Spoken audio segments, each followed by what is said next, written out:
The power of forgiveness. Aku mau kamu untuk praktek memaafkan seseorang yang pernah menyakiti kamu meskipun mereka tidak pernah minta maaf. Siapapun itu, orang tua, mantan bos, mantan pacar, sahabat. Yang aku maksud memaafkan di sini adalah kamu nggak perlu menghubungi mereka. Cukup niat di hatimu, oke, aku sudah memaafkan mereka. Mungkin sebagian dari kamu bilang, tapi susah. Mereka memperlakukan aku di luar dari batas normal, bener-bener keterlaluan banget. Mereka nggak pantas dimaafin. Mungkin kamu sampai nyumpahin dia kecelakaan, sial terus, masuk neraka. Sekarang aku mau kita bareng-bareng tarik nafas. Buang pelan-pelan. Kalau orang yang belum praktek forgiveness, memaafkan, berarti mereka belum selesai dengan hidupnya. Masih ada dendam, amarah, kebencian, gampang ke-trigger, gampang tersinggung, masih berantem terus, nyumpahin yang jelek-jelek, dan juga masih bermasalah sama orang tuanya. Nah, ini semua bisa menghambat manifestasi dan doa-doa kamu untuk menjadi kenyataan. Karena ini semua adalah low vibration. Ketika kamu terus-terusan, konsisten berada di low vibration, secara nggak sadar, kamu akan menarik masalah, kesialan datang ke dalam hidupmu terus-menerus. Dan kamu masih berada di tingkat kesadaran 3D level of consciousness.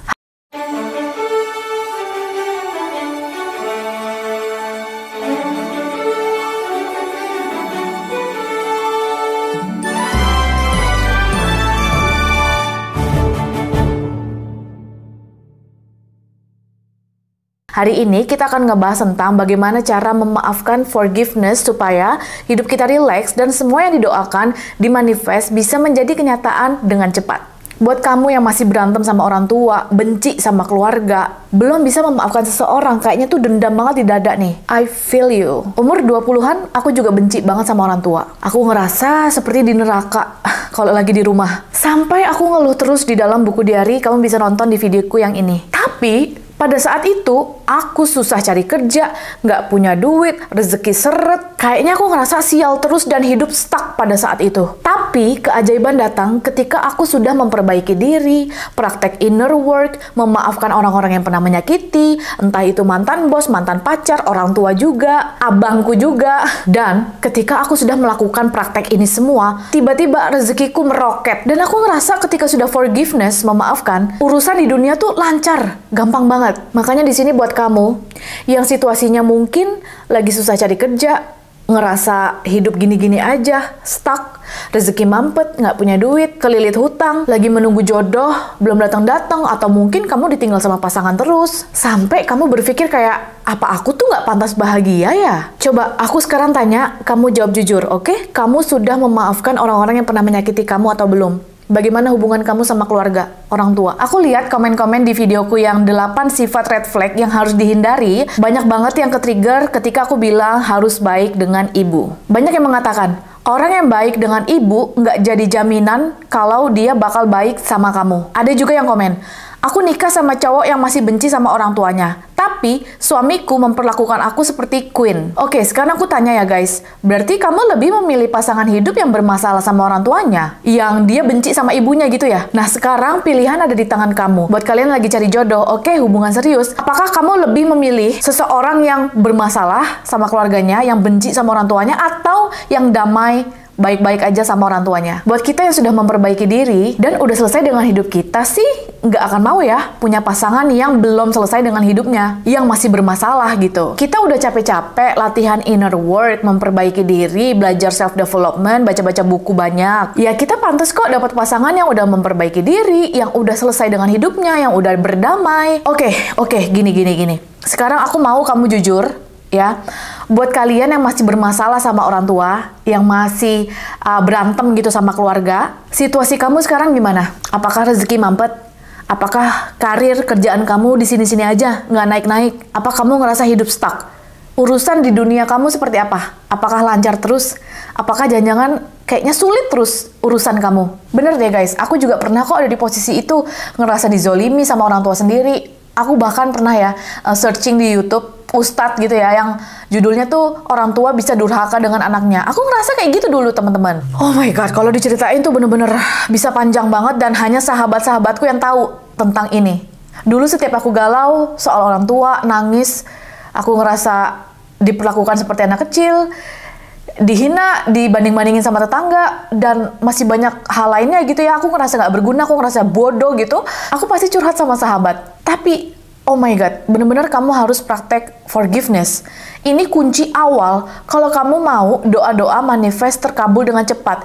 Ibaratnya gini, percuma kamu udah berdoa siang malam, terus kamu udah praktek manifest, scripting, meditasi, bervisualisasi setiap hari, you trying so hard to manifest something, tapi kamunya aja masih ada sikap dendam, iri, amarah, kebencian sama orang tua, sama temen, sama mantan bos. Aku nggak bisa, aku nggak mungkin maafin dia. Susah guys, susah. Itu doa-doa manifest bakal terhambat, bener deh. Oke, jadi gimana dong Say? Caranya kita memaafkan seseorang gitu ya. Kalau misalnya kamu nggak mau ngehubungin dia, that's fine, nggak apa-apa. Oke, karena channelku khusus self-development, memperbaiki diri, supaya jiwa kita tenang dan lebih baik, aku mau ngasih tahu kalian cara forgiveness yang pernah aku praktek dari beberapa tahun yang lalu, oke? Yang pertama adalah meditasi forgiveness sebelum tidur. Kamu balik ke momen itu untuk memaafkan semuanya sambil berucap terima kasih atas pengalaman berharga ini. Cari musik atau guide meditation yang cocok di YouTube. Atau kamu bisa praktek di videoku yang ini. Kamu bisa lihat komen-komennya, banyak banget yang healing, banyak yang nangis juga. Aku mau kamu praktek konsisten. Nggak apa-apa, nangis keluarin aja, oke? Ketika kamu lakukan konsisten, seperti yang aku lakukan dulu ya, yang awalnya kamu nangis-nangis sampai pada akhirnya ketika kamu mendengarkan meditasi ini, kamu udah nggak nangis lagi. Oke, metode yang kedua adalah pernah dibahas di film Manifest. Kamu tulis di secari kertas unek-unek kamu dan bilang kalau kamu sudah memaafkannya. Kamu beli balon, dan kertasnya dimasukin ke dalam balon, terus balonnya kamu lepas ke langit, udah let go aja, lepasin ke atas gitu. Biarkan dia terbang. Oke, yang ketiga, tulis unek-unek di secari kertas tentang perasaan kamu. Terserah deh, kamu boleh nulisnya sambil nangis-nangis ya. Ini beda sama scripting ya, ini cuman mengeluarkan unek-unek kamu aja. Kalau udah selesai, boleh kamu rempet-rempet begini. Oke, pakai energi kamu, keluarin semua negative vibes yang ada di badan kamu, kayak kesel banget aku sama orang ini gitu ya. Terus kamu bakar. Ketika kamu bakar, rasakan energi negatif itu hilang. Lanjut, yang keempat, let go. Lepasin ke langit, minta Tuhan untuk sembuhin luka kamu. Jadi, ketika kamu lagi sembahyang, beribadah, sholat gitu ya. Oke, terakhir, yang kelima, biarkan waktu yang menyembuhkan kamu. Aku tahu, banyak yang komen di Instagram, di TikTok, bilang, nggak mungkin, aku nggak akan maafin mereka, susah, nggak mungkin. Mungkin kok, bisa. Karena itu semua tergantung dari niat di hatimu. Kalau niatmu dari dalam udah nggak mau maafin dia, ya nggak akan mungkin terjadi. Tapi kalau kamu udah ada niat, oke, aku mau berdamai dengan situasi ini, aku mau maafin mereka, aku capek loh nangis terus, biarkan waktu yang menjawabnya. Aku yakin kamu bisa maafin mereka. Aku yakin kamu bisa berdamai dengan dirimu sendiri. Oke, percaya deh, ketika kamu praktek forgiveness, memaafkan, hidup kamu bakal plong. Udah nggak ada lagi beban. Dan ini bonusnya ya, semua yang kamu doakan, kamu manifest, kamu tulis di buku scripting, kamu visualisasikan di kepala, bisa cepet banget. Urusan di dunia kamu tiba-tiba langsung lancar banget. Itulah pentingnya praktek forgiveness, memaafkan. Meskipun mereka nggak pernah minta maaf. Semakin kamu nyumpahin mereka, doain yang jelek-jelek kayak, aku doain kamu kena karma, lihat aja ya. Nanti kamu bakal bangkrut, kamu bakal sakit, kamu bakal kecelakaan. Semakin mereka hidupnya baik-baik aja, Beb. Semakin mereka masih aman-aman aja. Tapi, oke, dengerin aku nih. Ketika kamu udah let go, ikhlas, memaafkan, lepasin ke langit nih ya, dan kamu benar-benar udah menjalankan hidupmu seperti biasa, kamu fokus ke hidupmu, happy, lihat apa yang akan terjadi. Alam semesta ini nggak diem kok, tiba-tiba nanti dia kena karmanya sendiri. Ini pernah terjadi sama aku. Waktu zaman kerja kantoran, aku difitnah di belakang layar, bilang yang jelek-jelek gitu, sampai aku dipecat pada saat itu, oke? Tapi apa yang aku lakukan ya, aku sakit hati, itu wajar, aku nangis. Habis itu aku maafkan. Maksudnya aku memaafkan di sini tuh bukan yang nyamperin orangnya, oke, aku maafin kamu ya Jessica, misalnya gitu ya. Bukan. Tapi bener-bener aku meditasi, aku nangis-nangis, I forgive you. I forgive the whole situation, aku sudah memaafkan kamu. Tiba-tiba, sebulan kemudian, si orang yang fitnah aku ini jatuh dari tangga di kantor, dan tulang di tangannya dia ini patah. Jadi dia 3 bulan nggak bisa kerja dari kantor, harus pakai apa namanya nih, yang Aku nggak paham lah istilahnya apa itu. Dan 3 bulan dia stay di rumah.